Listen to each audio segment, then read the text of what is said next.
Hi guys, Mrs. Novello here, and I'm going to show you how to sew together your embroidered skull. So now that we're finished with our designs and they look fabulous, you need to select a second piece of felt. It can be non-matching, that's a thing. You need a piece of ribbon that matches your contrasting embroidery floss. So I chose red. I thought it would stand out against the beige, so I got a red ribbon to kind of tie that in. So what you're going to do first is you're going to stack your two pieces of felt together, and you're going to staple the tops together. Just one simple staple, no big deal.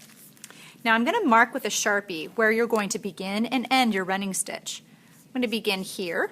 I'm going to sew around counterclockwise, and I'm going to stop right here. I'm not going to tie off or disconnect. I'm just going to pause my sewing, and I'll tell you why in just a minute. So what you're going to do is you're going to use the running stitch to sew these two pieces together following the skull outline on your pattern. So once again, you're sewing through not just one layer of fabric, but two, and your tissue paper. You're going to do stitches that are 1/4 of an inch apart with 1/8 of an inch space in between, and you will carefully follow the entire outline all the way to this stopping point.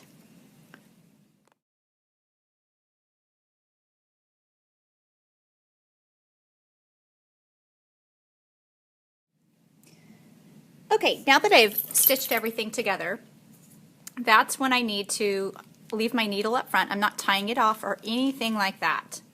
So what I want to do right now is I want to take my scissors and I'm going to cut around my stitches, leaving about 1/4 of an inch of fabric. I want to be sure that I don't cut off my thread, so that's why I'm tying it off around the front.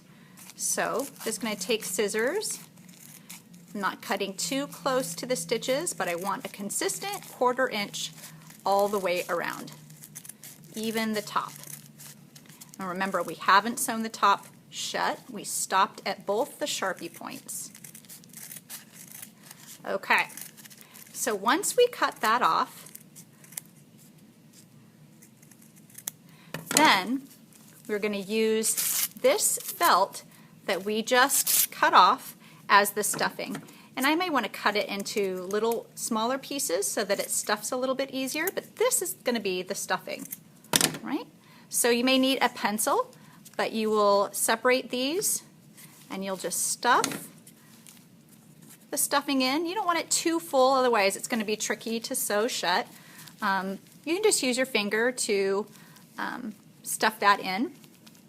I didn't use all of it. Actually, I am going to use all of it.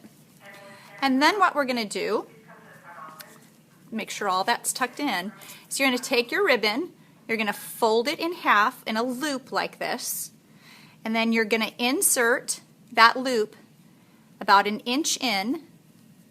Make sure it's centered, pinch this, and then you're going to continue to sew the shut.